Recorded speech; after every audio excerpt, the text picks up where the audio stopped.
Okay, well, thank you, Chris, for that introduction, and thank you, Alan, for your prayer.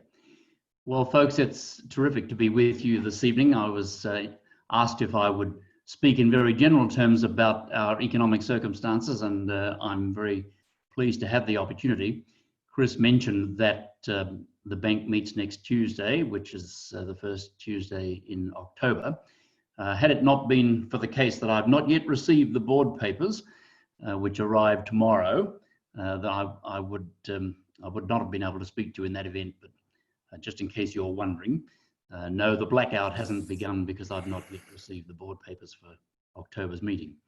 In any case, I expect to speak much more broadly than the specific issues before the board. You would appreciate that I'm not at liberty, notwithstanding the fact that the blackout period hasn't begun, to speak about the bank's policy in detail. I'm very happy to answer general questions about how the bank works and how monetary policy works and sort of general issues. That's fine, but obviously you'd appreciate nothing specific.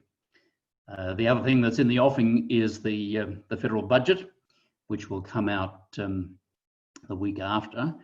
And again, fiscal policy, I'll talk about in general terms, and I'm happy to indicate a couple of things I think are likely, but that again is not something that I'd comment on as a board member, but just as an economist.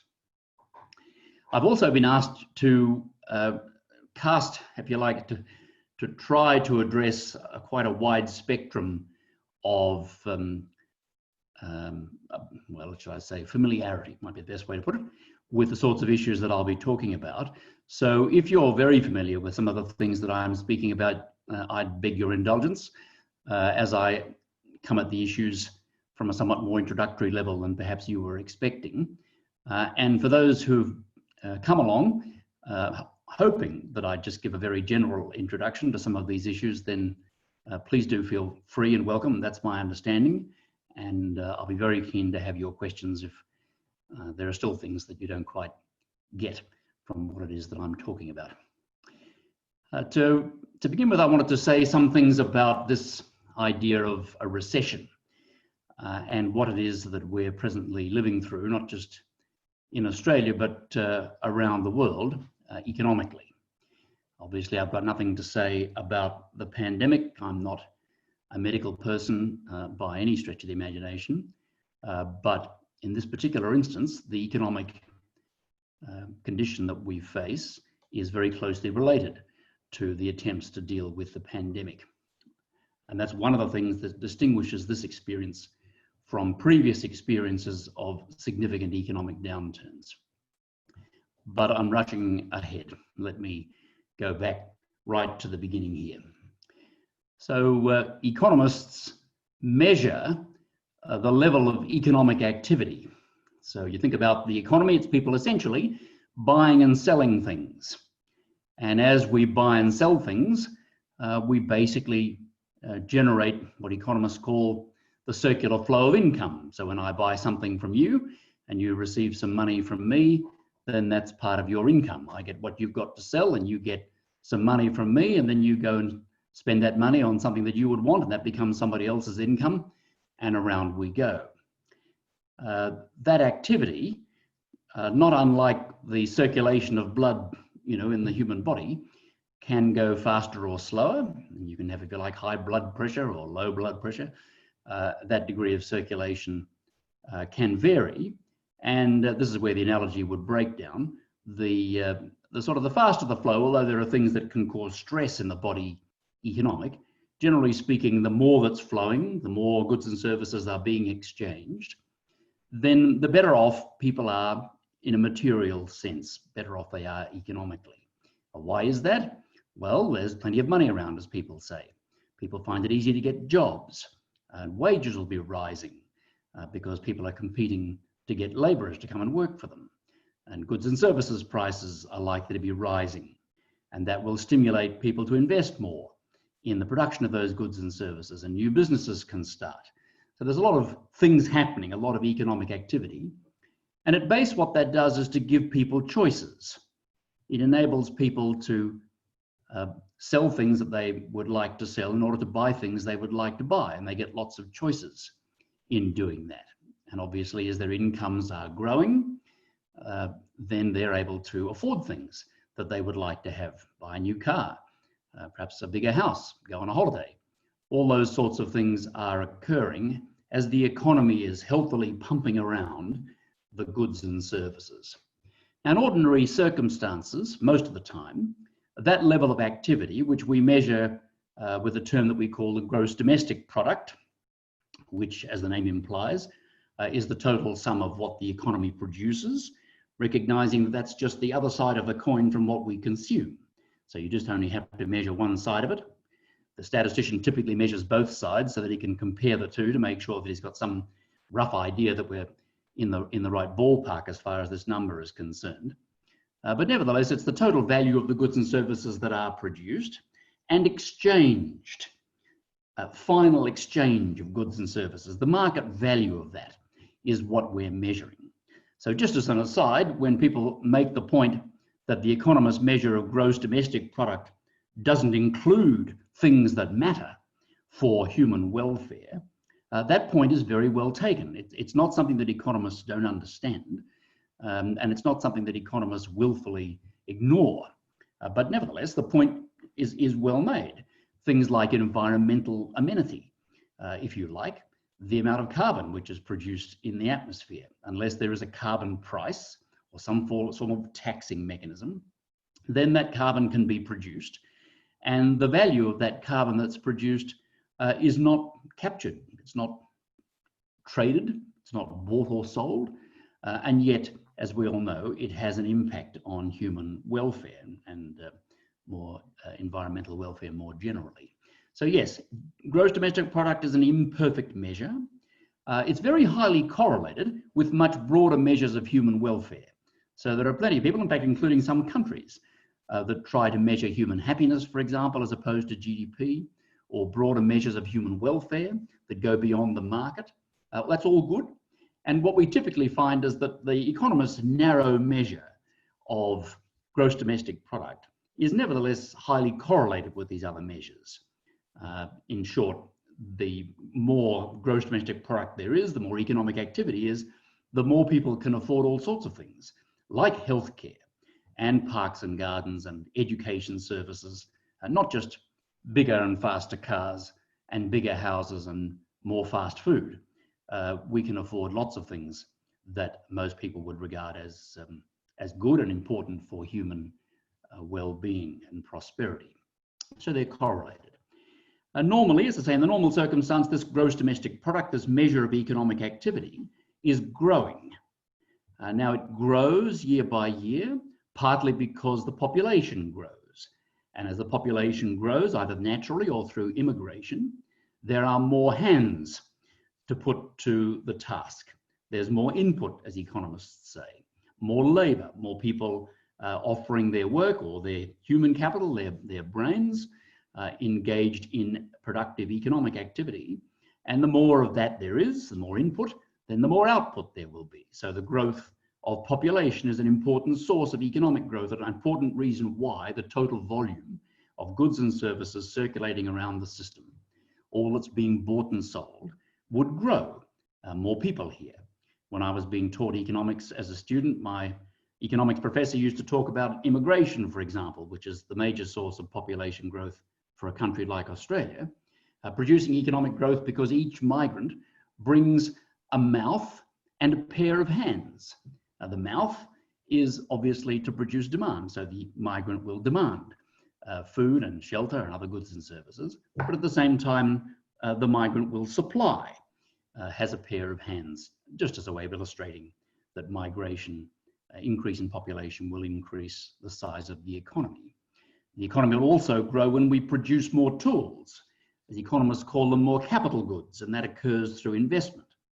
So the more factories we build, the more computers we build or buy, the more tools we have to create productive goods and services will enable us in turn to increase the output of the economy.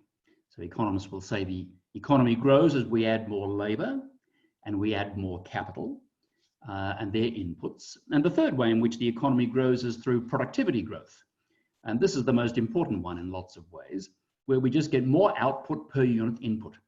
And where does that come from? Well, that comes from innovation, from technical change, new ideas, new ways of doing things. It might simply be through reorganization of the way we conduct our activities, as we are now doing things online that we used not to do online, and releasing more time to do other things. There are aspects of what we're living through which are precisely producing an increase in productivity, not to be mistaken with increased input. Some people say, oh, it's very productive time. We're doing so much more. Yes, well, let's be careful. We're doing so much more in some cases because people are working a lot more hours. What else are you going to do? Oh, well, back to the computer, do a few more hours of work. That's not a productivity increase. That might be an increase in output, but it's just reflecting an increase in input. Whether it's productive or not is obviously refers to the relationship, the ratio of the value of what you're producing per unit input. So what we really want to know is what's happening to output per hour worked, not aggregate output, but output per hour worked, in order to get some sense of productivity growth. Anyway, you put those things together, more labor, more people, more capital through investment, and innovation producing productivity growth, and you'll see the economy growing. And that's the normal state of affairs. And if it grows fast enough, in particular if it grows faster than the rate of growth of the population, then you will see output per capita rising, output per head. And that, for economists, is, if you like, the ultimate objective here. We're seeking to raise people's material living standards. Why would you do that? Well, they can choose to do lots of different things, as we were saying before, with greater productive capacity, with greater opportunities to buy things. Some people might like to buy a bigger house or go on yet another trip to Europe. Other people might decide to retire early. Some people might decide to give money to build a new school or a hospital, or to invest in research, which will produce a cure for some dreadful disease. All of these things can be afforded with a larger output, and in particular, more output per capita, which means that our living standards rise. Okay, now all that you'd like to think is the normal course of events. When we have a recession, that goes into reverse. So a recession simply means that output is not growing, it's actually shrinking, right? And because the population continues to grow, perhaps not as fast as it's not doing now here in Australia, clearly because we've stopped people coming across the border, but there's still a natural population growth. So the population is still growing, output is shrinking. So you can work out for yourself what happens to output per capita. So all the things I've just been talking about are put into reverse by a recession. Now, Australia has had 2 quarters. In the March quarter, the economy, the level of GDP shrank by a little bit, not particularly much, 0.3%. But in the June quarter, the economy shrank by a whopping 7% from top to bottom. So that's like everything juddering to a halt and then going backwards to that extent. We are expecting in the September quarter that we'll be lucky if the economy records any positive growth. It may record a third quarter of negative growth or shrinkage. That's a possibility. Most of my colleagues are thinking that we'll have returned to positive growth by the end of this year in the 4th quarter, but that'll just mean it's turned and started to go back up. All right? I'll show you some other projections a bit later in the presentation, but at this stage, I just want us to understand what it is we're actually talking about. So economists will measure the level of gross domestic product, so that's the amount of the value of goods and services that are circulating, and then they will measure how that grows, as I say. So normally that is getting bigger and bigger, the value of the services that are being, and goods that are being exchanged, getting bigger and bigger. And when we come to a recession, then that now stops growing and starts to shrink, right? And those are the circumstances that we are presently in. When we talk about recession, people, look, there isn't any really formal technical definition, but most economists will work on the basis that if the economy has had 2 quarters, that is 6 months worth of shrinking, negative growth, then that is a recession. that, if you like, people would say is a sort of necessary condition. But there are other aspects that you will associate with that downturn in economic activity. So you might say, well, so what, right? Well, as the economy starts to shrink, particularly, of course, as population continues to grow, then the other thing that's most notable about a recession in economic activity is that unemployment rises. Unemployment rises both because there are people coming into the labour force for which there are no jobs, there's no demand for what they do. And people who are already in the labour force find that suddenly the businesses they were working for don't have any customers, or not enough customers, in order to afford to pay them their wage. And so they are surplus to requirements. Literally, the business can't afford to employ them. There is no work to be done because there isn't enough output, not enough sales. And then, of course, well, now they're laid off. They have to cut their spending in order to be able to continue to afford their mortgage if they still can. So they reduce their consumption, which in turn is somebody else's income. And you can begin to see how this spiral now starts to work in reverse.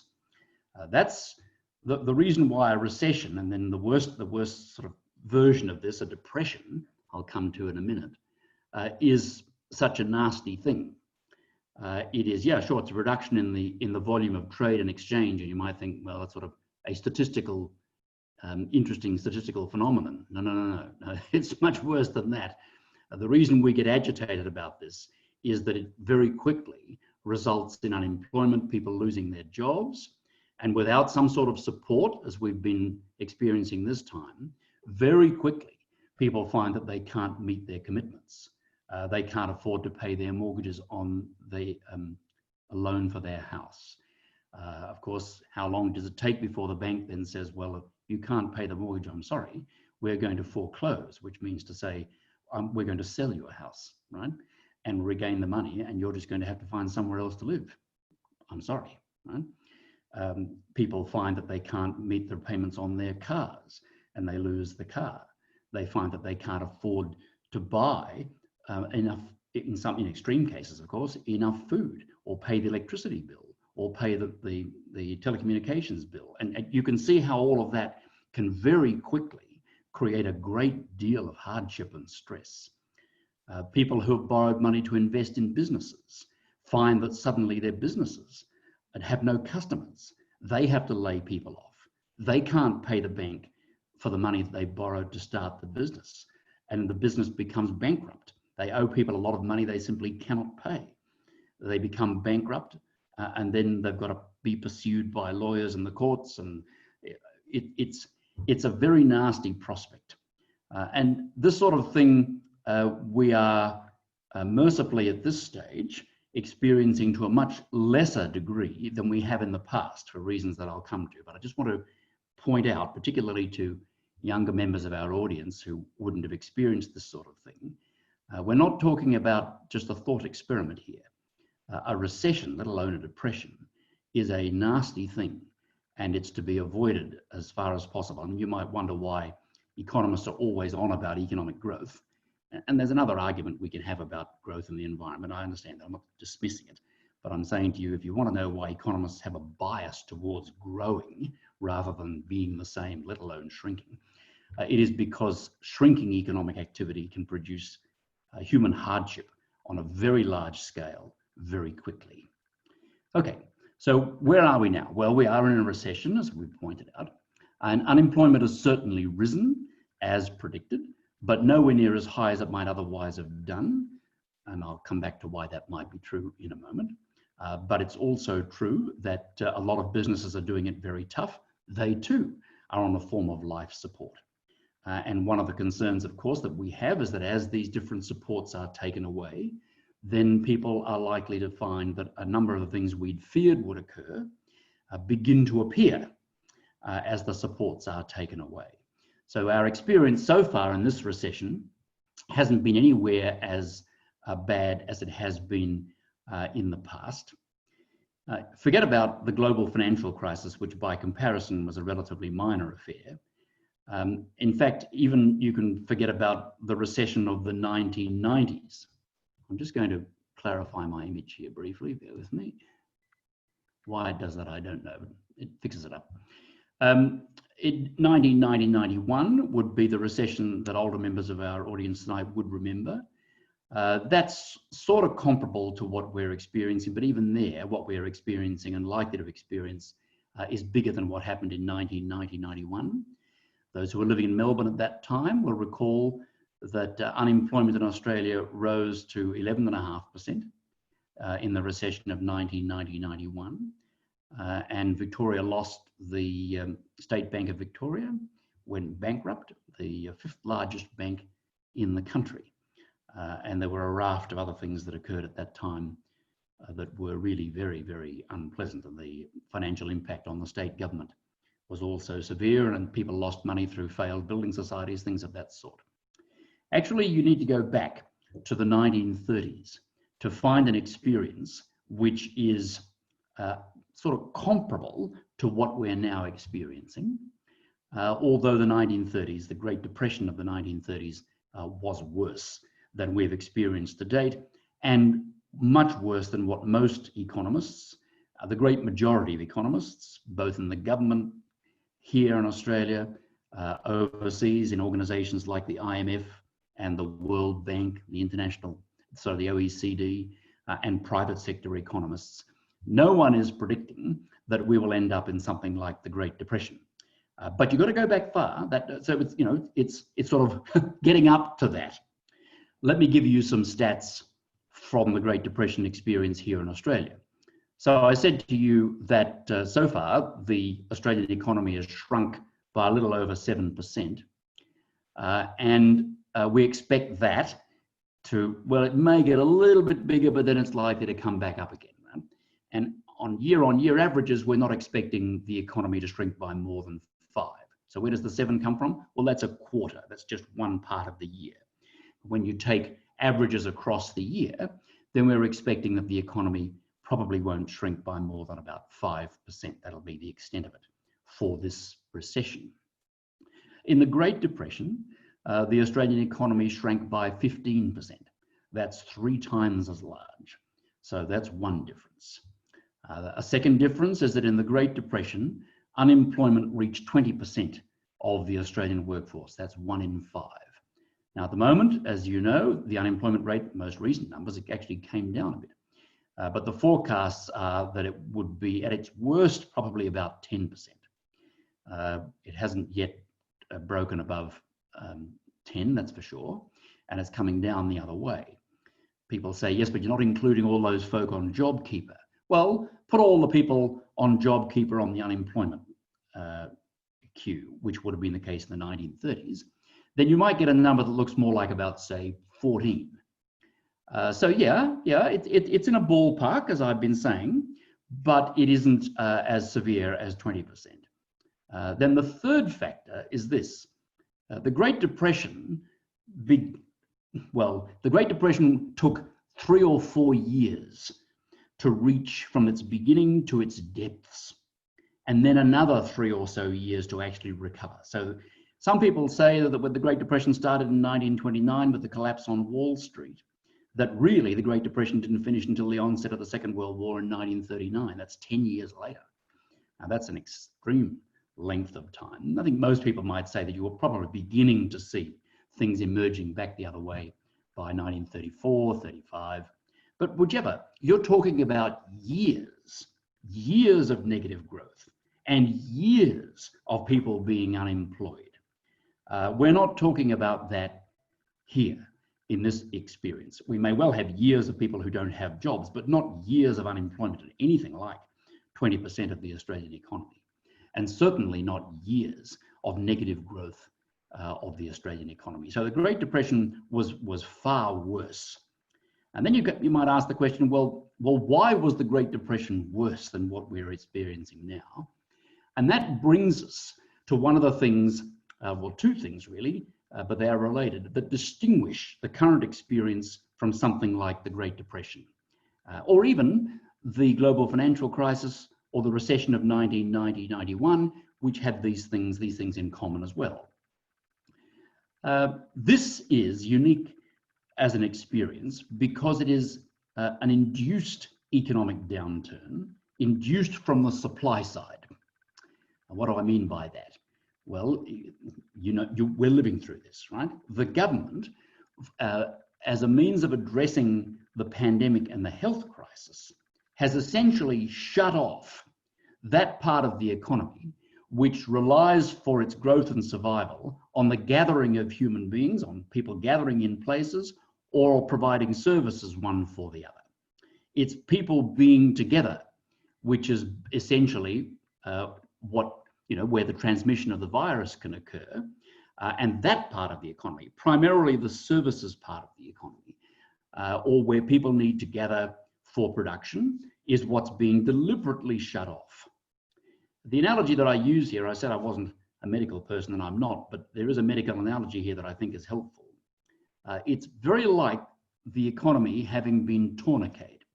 So the government has applied a tourniquet to the economy as a way essentially of preventing the poison, which derives from the infected limb, if you like. It's the infected services sector part of the economy, where the interaction of human beings can unleash the virus and make it go worse than throughout the rest of the economy. That we tourniquet that part of the economy in the interests of preserving the health of the main trunk. And what that will do is, you wouldn't use too much imagination to work out, you can tourniquet the limb and it stops the circulation, well, or slows it to a very, very slow extent. And that's precisely what happens. You stop people congregating or aggregating, you stop movements, you stop aircraft coming and leaving, people traveling across borders, people leaving 5 kilometers from where they live, you stop all that. Then it's just like applying a tourniquet, and the circulation slows way, way, way down, right? Which is what we are experiencing. Now, the other side of that is that once you've, pressing the analogy a bit hard here, but once you've got some good reason to say, oh, well, the danger of infection has passed, ideally, because there's a vaccine, but even in advance of that, we've got a good tracking and tracing system. We've got various reasons to believe we can manage this. So we can now release the tourniquet. Firstly, we have to release the tourniquet. If we keep it too tight, then we'll do more damage than the poison might have done. The limb will actually die, right? So we don't want that to happen. We have to release the tourniquet. And as we release the tourniquet, blood rushes back into the affected limb. And the same thing will happen. We've already seen it happening in those parts of the Australian economy that have been released more early than the Victorian economy. You see, right, the economic activity return. The economic blood, if you like, rushes back into the limb, and it comes back to life quite quickly. So as a supply side recession, this distinguishes our experience from previous experiences in these two respects. It's much faster to develop. It's much quicker. You fall off the cliff quickly because the tourniquet is applied and very quickly the circulation slows or stops. And the reverse is true. But when that's released, the blood will rush back in and suddenly the system will come back to life much faster. So most economists are predicting a V shape of this experience. That's where the V comes from. Tipping off down quickly and then a recovery quickly because of the underlying course, or source, I should say, of the recession. In previous experiences, as I say, all the ones we've mentioned, a global financial crisis of 2008, the recession of 1990-91, the so-called recession we had to have, and of course the Great Depression, they were all demand side phenomena. What does that mean? Well, that means people just stopped buying stuff. Well, why did they stop buying stuff? Because in each of those cases, there was a financial crisis. They were each precipitated by adverse financial conditions. The stock market crash of 1929, the interest rate hikes of late 1989 and into 1990. And then, of course, the global financial crisis, again, obviously, by virtue of its name, born of adverse financial conditions. Now, when you have a major financial crisis, again, people going bankrupt, not able to meet their commitments, businesses going bankrupt, dismissing people from their workforces, around we go, right? That will produce the downturn, as effectively as the supply side phenomenon, but not as quickly. It takes time to gather momentum. And because that's true, it also takes time to come the other way. You've got to convince people once again to start buying things, and they can't do that until the financial system has been repaired. So friends, the one great mercy of what we're experiencing, what we're living through now, is that the financial system, both here in Australia and globally, is doing just fine. Thank you very much. Just fine. Our banks are sound. There are no bank failures as occurred in the 1930s, as occurred in 1990-91. No bank failures. Interest rates are at historic lows. Measures of volatility for the more sophisticated members of our audience in financial markets, all low. Credit availability, there's as much money as you want to borrow, it is out there, and the government's taking advantage of that too. The price of money is low. The availability of money is plentiful. The banks are sound. They are well capitalized. There is no danger of the banks falling over. Oh, but they might lose some money as people can't. Yes, they will, but they're so well capitalized that they can sustain some losses of people who end up not being able to pay the money. We do all of those tests, and the system is robust to that. We don't have a financial crisis. And that means that when the tourniquet is released from the supply side of the economy, the blood can rush in, and pressing the analogy here, the tissues are all sound, it'll just go straight back up again. Whereas in a demand side depression or recession, you've got to rebuild off the back of the failures of the financial system and the loss of wealth that people have experienced because banks have collapsed, and the ability to actually circulate money through the banking system has been compromised. So I want to make that point really very clear to everyone. That is something which distinguishes our experience, and it's a very, very good thing for the recovery that we hope is just around the corner. And the other thing to note about the fact that the financial system is doing very well and that prices are low and all of that is that it means the capacity for our government to be able to fund what will be, by any account, an historic government budget deficit announced, I well imagine, by the government, not next week, but the week after, that the funding of that deficit, the amount of money the government has to borrow in order to afford these different measures of support, that money will be made available to the government at low interest rates and in plentiful supply. The government has already been to the financial markets borrowing money to finance the expenditure that it's already undertaken for JobKeeper, JobSeeker, and other measures of support that the government has offered. Can I point out to you, if you didn't know already, that each of those offers, the government borrows money, it goes to the market with bonds, and it says, would you buy these bonds? You know, like Wimpy, I'll gladly pay you Tuesday for a hamburger today, right? The government says, I'll gladly pay you in 2025 if you'll give me $1 today, right? Well, how much they're having to pay for that dollar today is at historic lows, 1%, right? So I'll pay you $1.01 in 2025 for a dollar that you give me today. And moreover, each of those offers has been oversubscribed to some extent, in some cases by as much as 50%. People throwing money at the government. Take the money, right? We want you to take the money. So these are very, very different circumstances from those that we have faced in the past, because the source of what we're experiencing is very different, and therefore our capacity to recover from that is different. Now, I mentioned the government borrowing money to support things like JobSeeker and JobKeeper. That is the other great difference between our circumstances now and what we were experiencing in the Great Depression in the 1930s.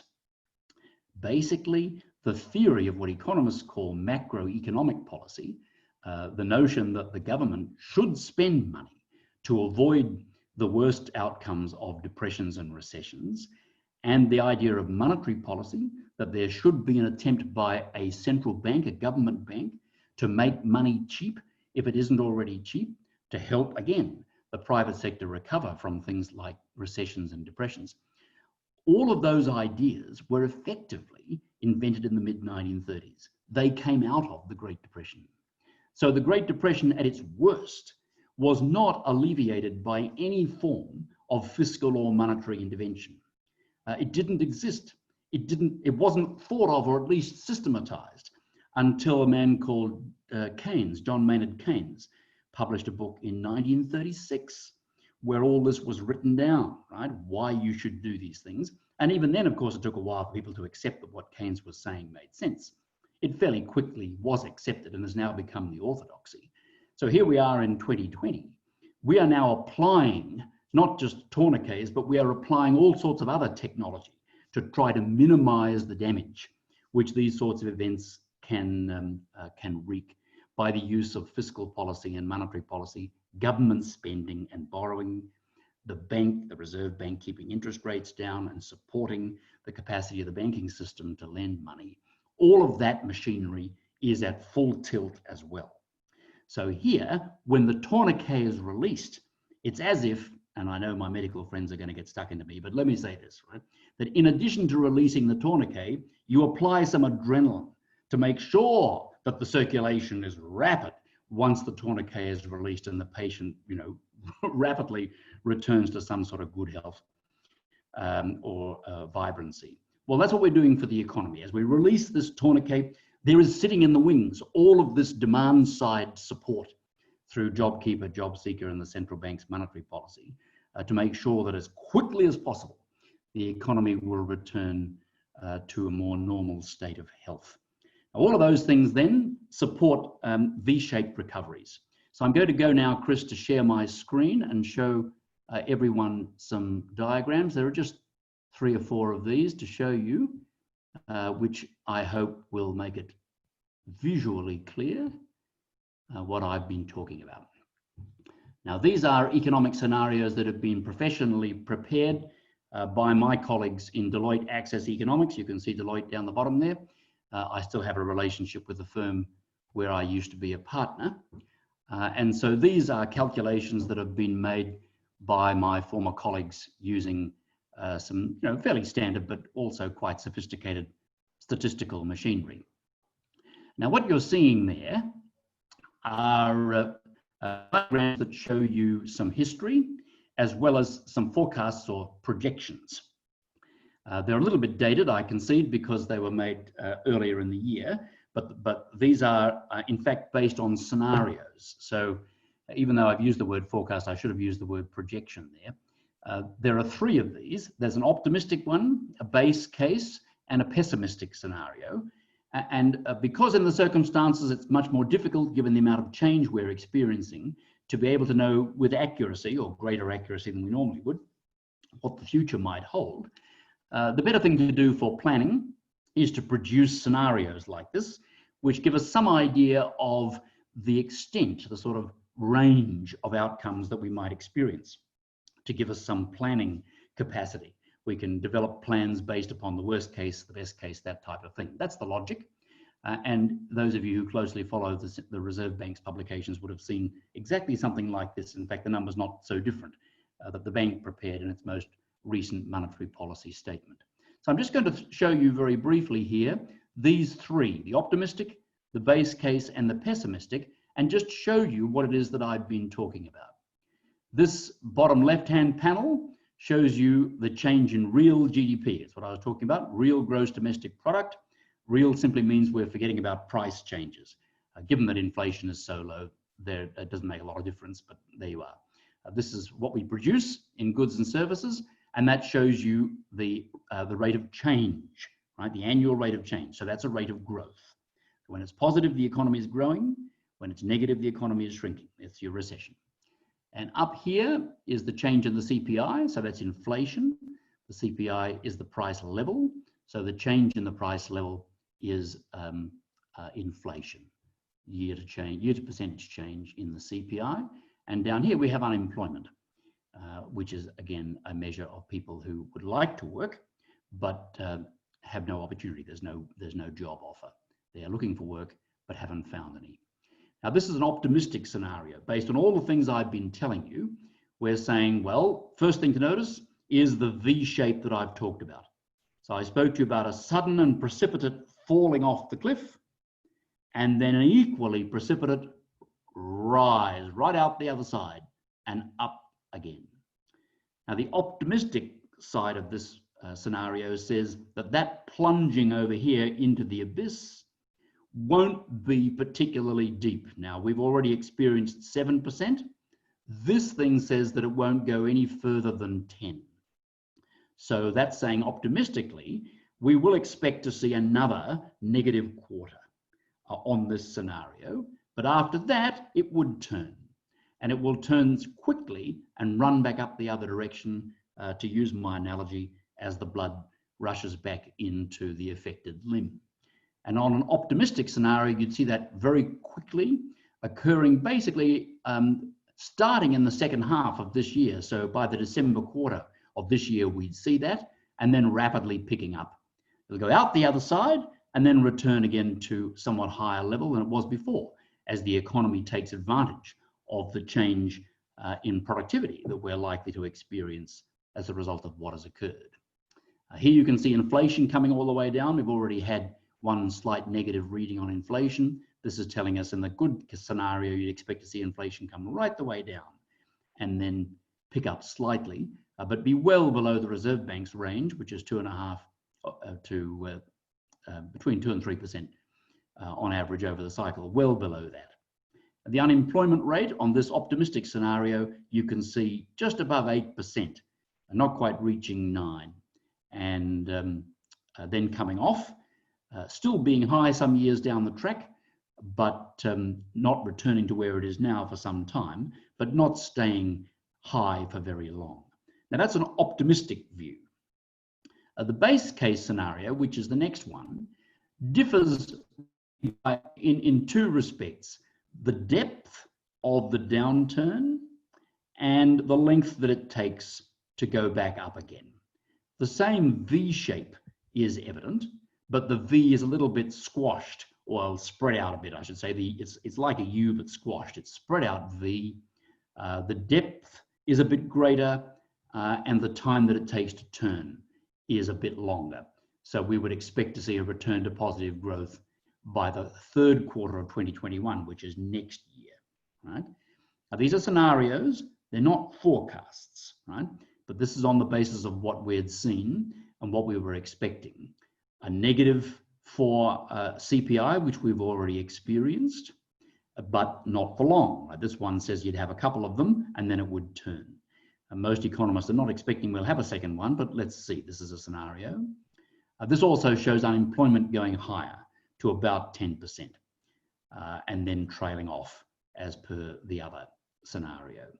Now, until Victoria went into its second wave, I would have said we were traveling between the optimistic scenario and the base case.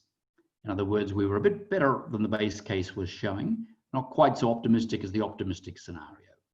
Regrettably, with the second lockdown in Victoria, we're headed now in the direction of the pessimistic scenario.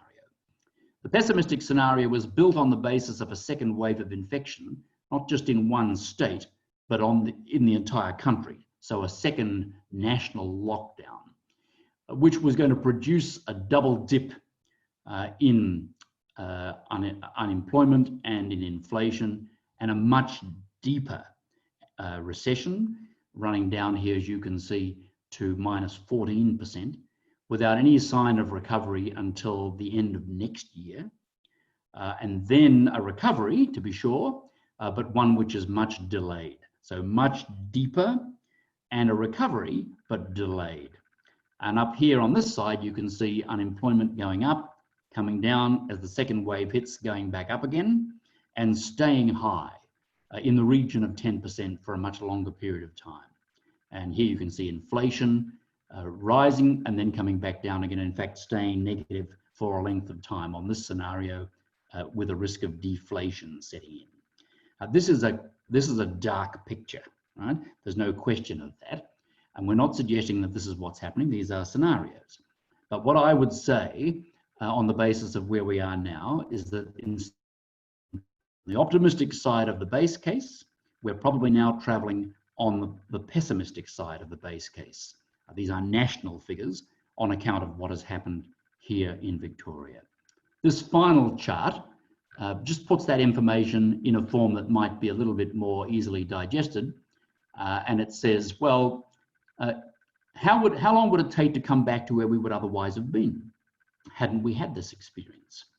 So that black line running across the chart here at 100%, that shows you what the forecast level of output was for all these different quarters running out to the end of 2023 before any of this happened. Now, it was still just a forecast, but this out of interest, right? Given that we've now had the recession, how long might it be before we go back to where we were? Well, on the optimistic scenario, you wouldn't return to where we otherwise would have been until the end of 2022. That's the optimistic scenario. For the other two scenarios that you can see here, while there is obviously a recovery in economic activity coming back again to where we otherwise would have been, you can see that there's a gap here between where we would be in forecast, their scenarios, relative to what we would otherwise have experienced. That gap is still there at the end of 2023. And if you took the chart out even further, it becomes less reliable, that's for sure. You don't see any closing of that gap for the next 3 years in both of these scenarios. So when people say things like, well, this is going to be a long, hard haul, they're not saying that we're not going to have a recovery. We will have a recovery. What they're saying is that we won't be back to where we otherwise would have been for probably 6, 7 years in expectation, at best 5 years. That's a reasonable thing to say, but on the other hand, that's assuming that we knew where we were going to be in 5 years' time anyway. And that, of course, gets less and less realistic. So the good news is on all three scenarios, there will be a recovery. The bad news is that it's very likely, since I think we're traveling between the green and the blue line on this chart, it's very likely that we will not return to the sorts of levels of output that we were experiencing before the onset for some considerable time, like 5, 6, 7 years, something of that sort. And therefore the implications for unemployment, for our young people getting jobs, for businesses growing, for the government being able to manage its debt, all of those things will be with us for a considerable period of time as a result of the depth of the experience that we've been through. Let me stop sharing right there, Chris, and see if I still have any audience and if they've got any questions. Thank you, Ian. You certainly do have an audience and you certainly do have questions. I've just put a note in the chat saying I think we have enough questions for the moment. Let's hold off on the questions because we've got some excellent questions there. Ian, we've got about 6 or 8 questions that are really quite good and get to some nitty gritty. So we'll see if we can get through them. We have said we'll finish at 8:45. I'd like to abide by that because I hate going to meetings where you think, when is it going to end? And we have a speaker. We've told him we're finishing at 8:45. So we'll see what we can do before 8:45. Peter Truesheim asked the first question. He also asked another couple. Peter, could I ask you to resist the temptation to ask all 3 questions at the same time? Please ask whichever, turn on your microphone and ask whichever of those questions you'd like to ask first. If we get to others, we will. But so you can have first go at whichever one of those questions you'd like to ask first. Sounds fair. Thanks, Peter. Well, for me, I think the most important question I have is the one about economics and Bible economics. In the Bible, a really important part of economics was jubilee or debt relief or forgiveness of debts. And I'm just wondering if we've lost touch with that and if it needs to be looked at some way that we can reduce debt. And also, like another part, if we look at labor, we have the day of rest, the Lord rested on the 7th day. He didn't labor, he didn't work. And in a way, it seems like we're being forced into a time of not working and resting and fields in fallow. Just what would your opinion be about that? It seems like it's not in economics at all at the moment, the forgiveness of debt. Thanks, Well, Peter. Thank you, Peter. They're great questions. Let me say, brother, that you're right. Economists don't spend a lot of time thinking about forgiveness of debt in that sense. But there are mechanisms, as I'm sure you appreciate, for relieving people of the impact of debt. That we don't have a debtor's prison, Peter, right? And the bankruptcy laws effectively are designed to sort out when it is a circumstance that people can't actually repay debt, then we have to come to some sort of, the court comes to a fair resolution in the interest of those who are owed money and those who owe the money, to come to a resolution and then to draw a line under it, right? And start again. So there are mechanisms, and they've, as you know, at the moment, they've actually been relieved, switched off, so that people don't have to worry about owing a lot of money in the depths of this recession until we start to get out the other side. Because it may well be that with a return of economic activity as rapidly as I've said, I think we'll get it, that at the moment it looks like, oh my goodness, I can't make my repayments. But when things come back again, you might think, actually, you know what, I reckon I could do this. And the banks, for their part, who are generally the ones who are lending the money, because they are so well capitalized, and of course, given public pressure and some pressure from the government, they're much more likely to reschedule the debt and say, well, all right, let's sit and have a chat about how we can reorganize this and lengthen the amount of money, the time it's going to take, reduce your repayments, this type of thing, rather than foreclose. I'm not going to say that none of that will occur. I'm really saying to you that there are mechanisms, not like a jubilee, not like, well, that's it, right? All the debts are extinguished. No, well, that isn't happening. But the biblical notion that pursuing people for debts when they clearly can't pay, and you know, putting people in prison or enslaving them or whatever, that's a sort of thing which the Bible speaks so strongly against. Those things, partly because of our Christian heritage, they're not there, and the mechanisms are much, you'd like to think, fairer. At least they go to the courts in order to decide what can be fair. Your second point is a very interesting one. You're absolutely right, mate. It's far from people feeling as though they're having to work too much and whatever happened to the day of rest. There are a lot of people who are worried about not having enough work at all. And that, I think, is an interesting insight that, yes, we were made for work. And as you say, God rested on the seventh day, but he worked on the other six. And for people not to have work and not to be able to be gainfully employed can be very destructive of individual senses of identity and peace, and certainly people's community. It can certainly be. So at the moment, the issue is not enough work. And some people, yeah, perhaps have a bit too much, but most not enough. And the challenge in front of the economists is to try and manipulate those policies that I've been describing to ensure that people have as much work as they want.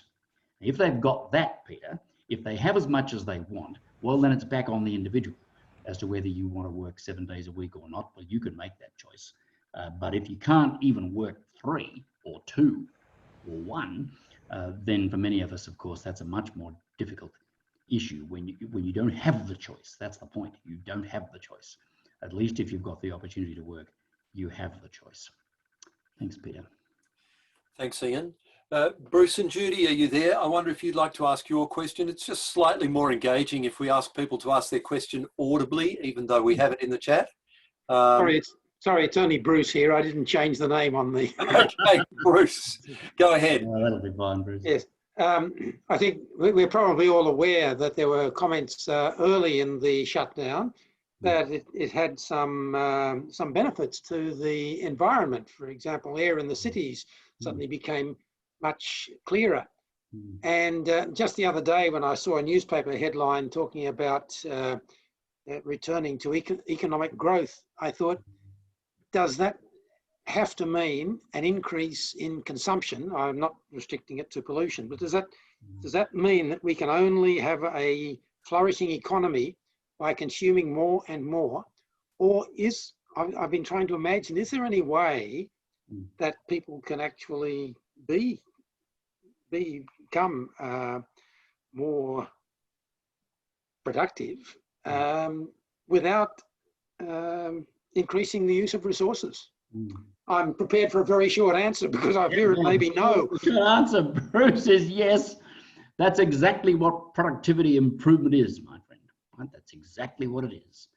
Getting more, right, for less, or even more for the same, but improving the value of output per unit input is what economists call efficiency, and it's what environmentalists would say, you know, reducing the resource cost of output. They just turn the ratio up the other way. It amounts to the same thing. So economists will often make the point that, you know, that economics is not the enemy. We don't like to think of it as the enemy of the environment. On the contrary, that the various forces that economists try to get governments to put in place to stimulate efficiency will stimulate more output per unit input, or if you prefer, less input per unit output. It's exactly the same thing. The other point to make to you, Bruce, is that the history of economic growth, of course, is one where economies have moved, they've, as we say, developed, right, from very resource-intensive activities, extractive industries, heavy manufacturing and such like, or even agriculture, through to services. So 80% of the value of what's produced in Australia each year, 80% of the output of the Australian economy is services. And some folks say, well, that's sort of what you mean, taking in each other's washing. No, of course we don't. We, you know, health, education, welfare. The largest industry in Australia by output is the health industry. And so these industries don't use any resources? Well, of course they use resources, but they don't, you know, they're not the primary producers. Put it this way, whenever the ABC puts up pictures to try and make a case, you know, for us to be active on climate change, it doesn't put up a picture of a hospital. It puts up a picture of an electricity plant, right? And smoke billowing out. And it says, well, there's your climate change. Well, as the economy becomes more and more services dominated, you know, there's less and less of that type of extractive, heavy, resource-intensive industry that you're speaking about. And the economy becomes lighter, as they say. So people nowadays speak about, you know, the weightless economy, that the weight or the amount of resource that's involved, or put yet another way, the GDP per unit energy, put it that way, that the world economy has been producing, that ratio, GDP per unit energy input, has been going up and up throughout the 20th century and continues to go up. It goes up because of technical improvements in the way we use things, everything except lighting, transport, you know, food production, you name it. All of these things have become more and more efficient over that same period of time. That's when economists say economic growth, that's what it looks like. And now none of this is to deny that we should take very careful note of what climate scientists are telling us about the impact of greenhouse gases and those sorts of things. I mean, I'm not denying any of that, or the need for an energy transition away from fossil fuels. I'm not denying any of that. But what I am saying to you is that there are very strong economic incentives which need to be assisted, quite possibly with things like carbon taxes and other sorts of regimes that will induce a shift from one form of energy input to the other in the way that has happened throughout economic history. You know, we moved from cutting trees down and burning charcoal and burning animal dung, with all of the negative impacts of that on the environment and on human health. We moved from that to power sources produced by wind and water, and then yes, fossil fuels, and more recently, of course, natural gas and this and that. We will make those transitions through time. We will make them as a result of the research and development and economic incentives that we can put in place to bring that outcome about. I think, Bruce, I'd want to just finish by saying, rather, that not growing is not the answer. If you find those economies that experience very low growth and very low living standards, then they are the ones that you'll find do most damage to the environment. And the reasons are simply as I've described, because economic growth at the end of the day is something which can improve environmental impact. If you've not read Michael Schellenberger's most recent book, Apocalypse Never, even if you're skeptical, I'd still encourage you to read it. It's very well written, and he puts these arguments down in much more detail than I'm able to do this evening. So I'd recommend that to you as a reader if you're interested. Thanks, Bruce. Thanks, Ian. I wonder if we could go to Terry Meyer. Terry, you have a question about, well, it's a little bit of a pointy question. Ask your question. Where are you, Terry? Okay, go ahead, Terry. I'm here. Ian, thank you very much. My question was about this crisis being a political crisis rather than a health crisis, and it's public policy, particularly by the Victorian government, which has caused this recession rather than the Wuhan virus. I think so far we've had in Australia 888 deaths from the Wuhan virus. 800 of those are in Victoria, whereas normally we get about 3,000 deaths every year from influenza, and we don't shut the economy down because of influenza. Also, it's very selective in Victoria. I'm speaking. Terry, I will ask you to ask a question and not make too long a comment. This recession has been caused by politics rather than health issues. Right. Well, where I would agree with you, Terry, and that's what I meant by supply side recession, that it has been induced, right? Now, I made the claim that it's been induced by the attempt on the government to manage the virus. Obviously, what I suspect your claim is that either that was not necessary, or it's over the top, or it was wrong-headed, or whatever. I'm not here to contest that. I'm simply saying that the impact on the economy was the result of deliberate government intervention, and I don't hear you denying that. We're on the same side there. Thanks, Ian. The next question comes from 374347. Would 374347 like to ask their question? Yeah, my name is Bill. It looks like I'm a convict, I must say. You enjoy palindromic numbers. Yeah. I hadn't thought of it as a palindrome, yeah. Look, Ian, you partially touched upon it, but how will the RBA, apart from interest rates, help? And I think you said you give money to in return for bonds or something. Is that how you do it? And would the RBA be the only source to help fund this huge deficit, or are there others? Plus, also, is it effectively printing money, and is that inflationary? Good. So just how do you do it? Yeah, they're great questions, Bill. They give me an excuse to talk a little bit about monetary policy and the powers of the central bank. Okay, so the central bank runs monetary policy through a number of instruments. The most common one is the use of the cash interest rate. That's the interest rate that Chris was talking about.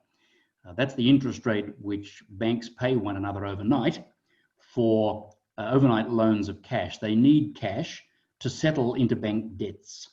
And they need that. They can't settle interbank debts with US dollars or corn cobs or bars of gold or anything else because the law requires them to settle their debts with cash. And the reason for that is to give the central bank, which is the sole source of cash, a handle over their actions. That's the point, right? The central bank is a government monopoly, and it has the power to hold the banks to that particular requirement. Now, the way it works is that the Reserve Bank effectively sets the interest rate. Technically, it's a market rate, but for these purposes, it sets the interest rate on which it's prepared to lend cash. So banks can find themselves short of cash. No one else is offering it to them. And the Reserve Bank will say, all right, you need cash to settle your debts. We'll give it to you. We'll lend it to you overnight. And here's the interest rate, right? And it all gets paid back the next day. So that interest rate will then be the basis upon which the banks set their interest rates for things like housing loans and business loans and deposits and so forth. They're all sort of linked to this particular lever, which the Reserve Bank can set. Now that lever, as you're well aware, is down at 0.25 of 1%, 25 basis points. And there is an ongoing discussion about whether that's as low as it can go, as the term of art is the effective lower bound on interest rates. And you might well say, well, other central banks have moved it to a negative level. Why wouldn't you take it negative? And without wanting to prejudge where the bank will come from, what I can do is to say that our governor, Dr. Philip Lowe, has made it very clear that he regards that as extraordinarily unlikely. And the reason for that is that it's very, very unlikely that the banks would ever pay their customers negative interest rates, which means what? It means that they would charge their customers to deposit money with them, right? That's what it means.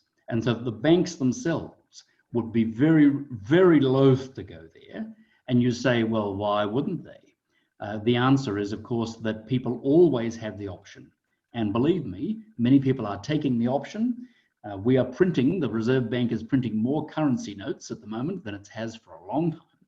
So people take the currency notes and they just put the currency notes in a vault, even in the bank, in safekeeping or under the mattress or whatever. And those currency notes, of course, pay 0 interest. Right? So why would you put your money in the bank and suffer the ignominy of having to pay the bank for this deposit, i.e. wear a negative interest rate, when you can say, well, be damned, right? Pardon me. I'm just going to hold currency notes and the bank can do what it likes. Now, the bank knows you can do that. And so the bank is very unlikely to say to you, I'm sorry, you now owe me money to pay for the deposits which you've got with me. They aren't going to go there because people will do exactly what you or I would do and say, blow that, Joe. I'll have my money out now. Thank you very much. And I'll put it in currency notes, which would starve the bank of its deposits. So they're not going to go there. And if that's the case, then the more you lower the interest rate which the bank can earn on its assets, on loans that it makes, by gradually lowering further and further the interest rate that the central bank is offering them, then or charging them, then you just squeeze the bank between, a rock and this increasingly lowering ceiling. Its profitability goes down, and then you run the risk of the banks becoming unprofitable and unstable. So the very last thing, well, frankly, never would the Reserve Bank put banks in a position where they are unstable and actively foment the very problem or issue that we are sworn to protect the public from. So that's one answer to interest rates. I'll just quote the governor. It's extremely unlikely that they would go to that level, to negative, right? So what else can the bank do, which is your point? Well, we do what we're already doing, which is to start buying bonds, as we say, further out along the yield curve. So you go into the financial markets and you buy securities. And as you buy those securities, you keep their interest rates low. And those lower interest rates further out, say 2 years, 1 year, 3 years, maybe more. They give people an indication that interest rates are going to stay low for a length of time. If you can keep interest rates down for 5-year paper, then people think, oh, well, interest rates are going to be low for 5 years. Therefore, we could think about, investing in a project that will pay us over that 5-year period a rate of return which is higher than this interest rate we happen to know is going to be there for 5 years. So it gives a strong signal that monetary policy, financial conditions are going to be accommodative for a length of time to encourage people to take the risk and invest. The bank can do that. The bank can do what we call forward guidance, which is making very strong statements about what it's likely to do or will do with its policy instruments to achieve inflation. Some people have been encouraging us in the press to actually say, you know what, we have an inflation target which is on average over the cycle between 2 and 3. It's been below 2 for some time now. So we're going to tell you it'll be above 3 for some time down the pike. We're going to run policy to do that so that on average over the cycle it would be between 2 and 3. That's called forward guidance. That is not something we've done at the moment, other than the governor saying that it'll be some time before interest rates rise. We haven't done that, but that's also a possibility. So there are a number of things the bank can do to continue to keep financial conditions accommodative. Now, to the other part of your question, which had to do with printing money and this and that, let's be clear about this, right? Printing money, so-called, is the Reserve Bank, the central bank, basically buying IOUs from the government and crediting the government's check account. So the government banks with the Reserve Bank, right? And then the government goes out and spends the money. Now, what that effectively amounts to is the government asking you to give the government money. You give me something of value now, right? Maybe it's your labor, maybe it's land, or it's just, securities, claims. Give me something of value now, and I will give you a handful of paper.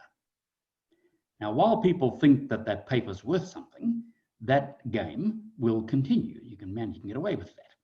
But at some point, there's so much of this paper around the place that people say, wait a minute, right? They're giving me a bunch of paper. This paper's actually worthless, right? So all that's happening here is that I'm giving up stuff of value and I'm receiving nothing but a pile of beans in return, right? These are worthless pieces of paper. That's when hyperinflation sets in. And the famous story I used to quote to my students of in the worst of the hyperinflation in Germany in the 1930s, the famous story, probably apocryphal. It was not apocryphal, the people had to be paid several times a day. You were paid every hour so that you could rush off to the bank and put the money in the bank. And you were paid in increasingly large wads of paper as it became worth less and less. So a chap buys himself, he obtains a wheelbarrow to take his hourly wages down, and firstly to spend them, to get food for his family for that night. He wheels this pile of paper down to the nearest store. The store is closed. He rushes around behind, leaving the wheelbarrow with the paper out front to try and rouse out the attention of the shopkeeper. By the time he gets the shopkeeper up to come and deal with him, he rushes back out to the front again. He discovers that he's been robbed. There on the pavement is the pile of paper, and somebody's made off with his wheelbarrow. Right? Completely worthless. Now, for that reason, people who, like me, are orthodox economists will counsel again and again against the idea of the central bank simply cashing the government's IOUs. So what happens is that the government goes to the market and sells the IOUs. There's nothing wrong with the Reserve Bank buying these things in the secondary market, which is what we do. That's about keeping interest rates constant. But buying them from the government is another matter. And those people who are saying, well, yes, but the Reserve Bank, including, I'd have to say, our former Prime Minister, right? The Reserve Bank should simply buy these things and write checks. With deepest of respect to those people, that is a very poor counsel to be offering the Australian public at this particular time, especially because the Australian government has absolutely no difficulty selling its securities in the market in the normal way, and as I indicated earlier on in this talk, being oversubscribed, sometimes by as much as 50% again, and having to say, that's all, folks, there's no more, right? Come back next week. Right? We're a long, long way off the government needing to sell stuff to the Reserve Bank, even if the Reserve Bank were inclined to do that. And the best mechanism for us to protect ourselves against hyperinflation and the experience I described to you before is for the Reserve Bank to be independently governed, overseen by an independent board, and to have the right to say to the government, no. Now, having said that, at the end of the day, the Reserve Bank, of course, is a statutory authority, and the government, if it has the will of the Parliament on its side, can order the Reserve Bank to do what the Parliament wants the bank to do. That's clear. But God spare us, ladies and gentlemen, that we would get to a situation where the Parliament of Australia would order the Reserve Bank simply to cash the government's checks. That will be, well, the destruction of large amounts of wealth and the capacity of the financial system. And I, for one, well, I'd resign before we got to there, believe me. But there's no sign of that. And I just want to give you that encouragement. We don't need to do it. It isn't necessary. The circumstances are fine. And as I say, I would pray that we would never, ever be in such a situation where even that was suggested. Thank you, Ian. Lynn Clark, are you there? Would you like to ask your question? You'll have to unmute yourself, yeah. Yes, there we go. Thanks, thank you. My question is actually quite similar to Bruce's, I think. You answered some of my questions there. But I guess the two things that are still there, say Australia does not have the water or some such thing to support a continually growing population. What's the issue there? And the second one, how can we live sustainably without causing disaster? Well, I'm not an expert in water, Lynn, but can I say to you that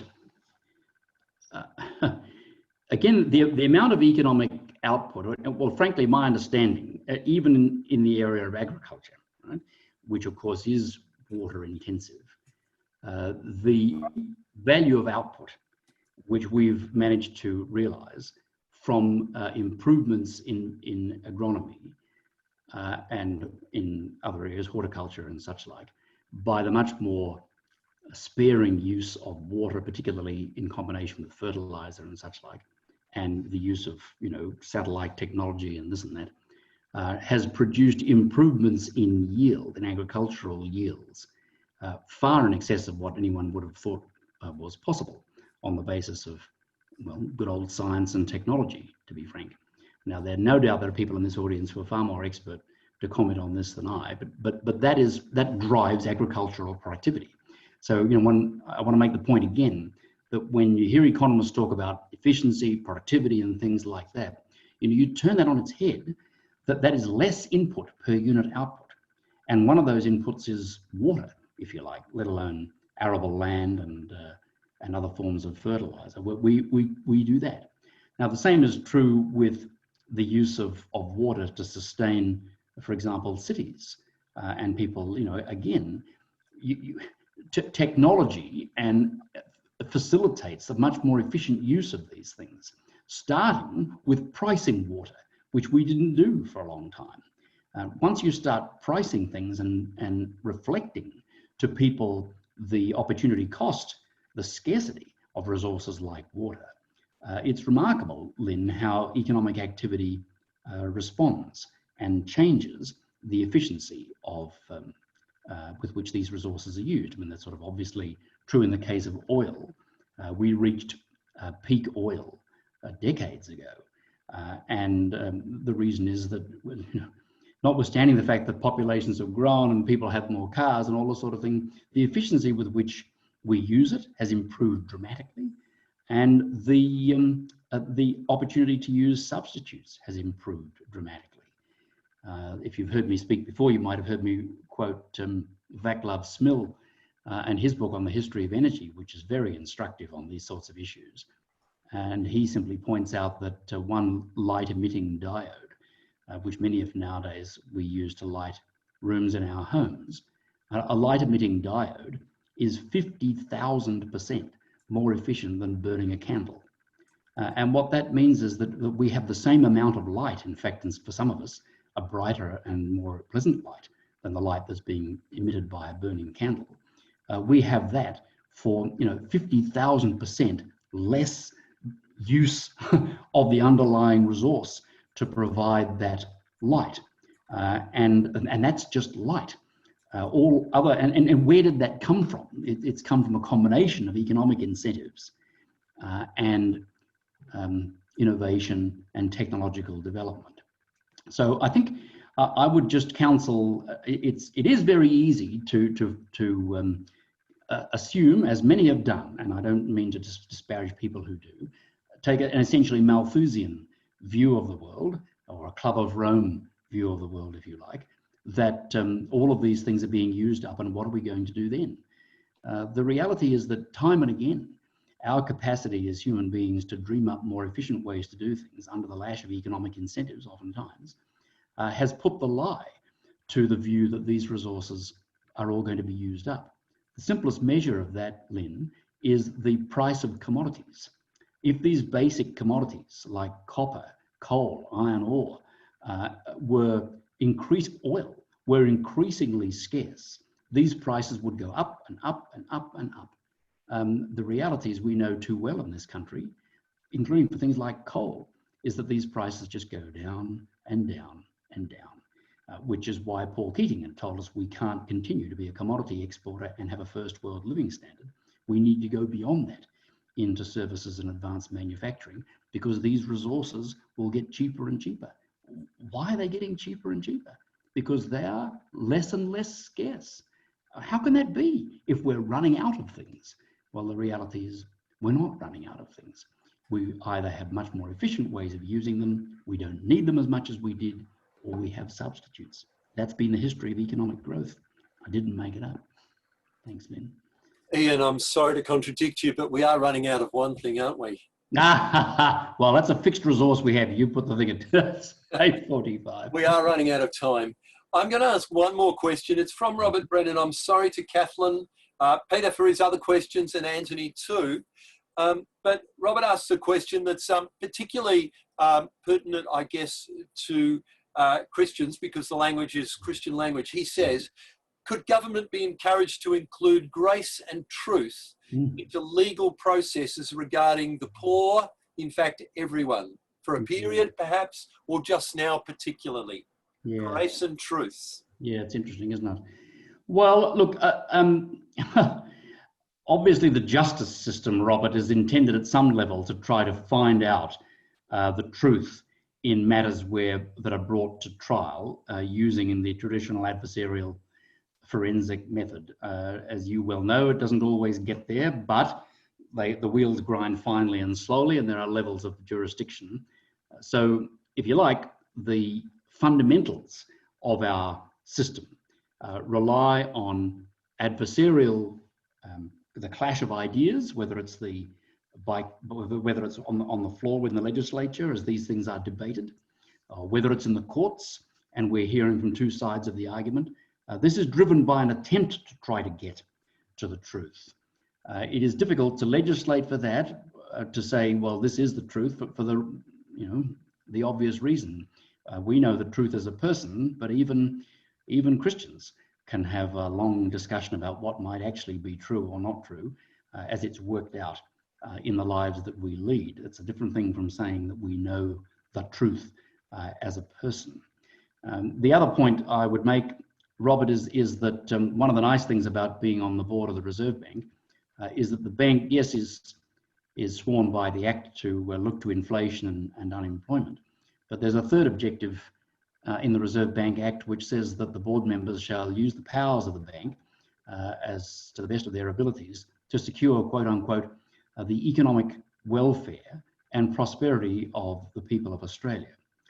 Now, that isn't exactly grace, but it certainly comes to a notion of welfare, the well-being, prosperity. I think, and I can attest this as a Christian believer myself, that is how I think of those terms, that I'm seeking to try, as far as we can within the instruments that we have at our disposal, to look to the welfare in its widest dimension of the Australian people. The bank has no mandate to preach the gospel, and so we don't do that. But certainly within the powers that we have to look to people's material welfare, as the Lord himself did, with a preference for the poor, to administer compassion and to look to people's welfare is something that we're enjoined to do, and that's under an Act of Parliament. So it's not there in as many words as you've expressed, Robert, but there is a deep sentiment that's found its way into our system, and that I think we can put down to the long-standing Christian influence on our political institutions, and we're the richer for it. Thanks. Thank you, Ian. Thank you for a fascinating evening that will have been stimulating to all of us, I think, whether we're amateurs or we know a little bit about economics. Thank you so much. It's been a pleasure to be with you. May God be with you in your deliberations, your really very important deliberations, especially at this time. But yeah, I've asked Bayan if she will close with a prayer. Yeah, lovely to see Bayan there. Thank you, Bayan. Pleasure. Thanks so much, Ian. Friends, let's pray together. Gracious God, we thank you that your love is infinite and bountiful, that you care for all the areas of our lives, and that you care for the welfare and the well-being of all people in this world. God, in this time of economic insecurity, please help us to trust that all of our security is in you. Please keep us mindful and encourage us that you have always provided for our needs and you always will provide for our needs, and that apart from you, we can do nothing. God, we ask that you would give our leaders wisdom to guide our nation, and the world out of our current recession. And we thank you so very much for Ian, for the great gifts that you've given him, for his clarity in explaining complex ideas and his ability to connect faith to the economy. And we ask particularly that you would be with his important work in influencing and counselling the government and other parties. We ask that you would help him to infuse his counsel and his decision with your wisdom and your characteristics of justice and mercy. God, help us to protect the poor and all those who are struggling or who will be struggling during this difficult time. We ask that you would provide for their needs and give them hope. We ask that you would open up new opportunities for them, and I think particularly of young people as they go out into the world and seek work, and that you would be furnishing them with all the resources that they will need to live with dignity. Please encourage us who have more than enough to share our resources with those who are lacking in them, and that we could do that with humble and grateful and loving hearts. And we ask all this because of your Son, our Lord Jesus Christ. Amen. Amen.